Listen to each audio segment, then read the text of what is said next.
একটু কথা বলি। আমাদের তরুণ প্রজন্মকে ভুল বুঝিয়ে মুক্তিযুদ্ধের মুখোমুখি করা হয়েছে, এটা খুবই দুর্ভাগ্যজনক।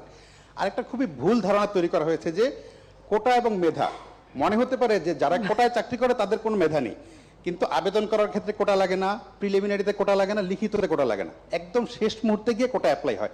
তখন আসলে মেধায় সবাই সমান।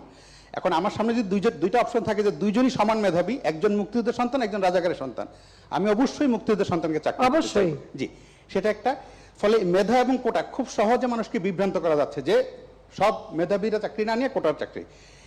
আপনাকে খুবই ধন্যবাদ যে আপনারা গত 10-12 দিন ধরে আন্দোলন হচ্ছে, আপনারা অসীম ধৈর্যের সাথে আন্দোলন মোকাবেলা করছেন, এবং যারা আন্দোলন করছে আমি তারা সংক্ষুব্ধ, চাকরি না পেয়ে বঞ্চিত, তাদের ক্ষোভের সাথে আমার খুবই একমত।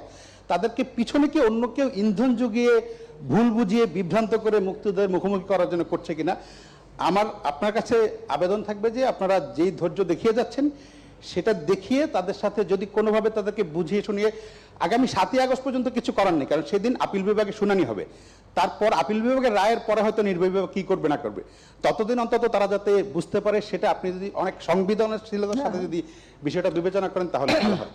অনেক ধন্যবাদ। জি, এটা ঠিকই যে আসলে মেধা কার কত সেটা পরীক্ষা প্রিলিমিনারিতে হয়, তারপর পরীক্ষা হয়, রেজাল্ট হয়, ভাইবা হয়, সেই সময় যেটা বাস্তব। তো যদি মুক্তিযোদ্ধা সন্তান হয় তো সেই পাবে, আর সবসময় যে সব কোটা পূর্ণ হয় তাও তো না, যেটা বাকি থাকে সেখানে তো ওই তালিকার থেকেই দেওয়া হয়। এর মধ্যে অনেক চাকরি কিন্তু ওই তালিকা থেকে দেওয়া হচ্ছে এটা, এবং সেটাও একটা নির্দেশ আমি দিয়েছিলাম। কাজে এটা কিন্তু আছে, কিন্তু সেখানে অবশ্যই মুক্তিযোদ্ধা অগ্রাধিকার পাবে, এটা তো দিতেই হবে। এখন মেধা, এই যে মেধা আর কোটা নিয়ে, তো কোটা আর মেধা তো এক জিনিস না, তো এইখানে দ্বন্দ্বটা সৃষ্টি করে, এটা একটা ট্যাকটিস। তার মানে কি মুক্তিযোদ্ধার সন্তান নাতিপুতিরা কেউ মেধাবী না, যত রাজাকারের বাচ্চারা নাতিপুতি হলো মেধাবী, তাই না?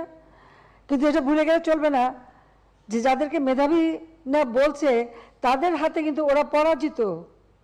যুদ্ধে কিন্তু মুক্তিযোদ্ধারাই জয়ী হয়েছিল, রাজাকাররা জয়ী হয় নাই, তারা পাকিস্তানিদের পদলেহন করেও পরাজিত হয়েছিল। এই কথাটা মনে রাখা উচিত যে তারা তো পরাজিত হয়েছিল, তো তাদের মেধাটা কোথায়? সেটা আমার প্রশ্ন। মাননীয় প্রধানমন্ত্রী, কোটা বিরোধী আন্দোলন চলছে এখন পর্যন্ত।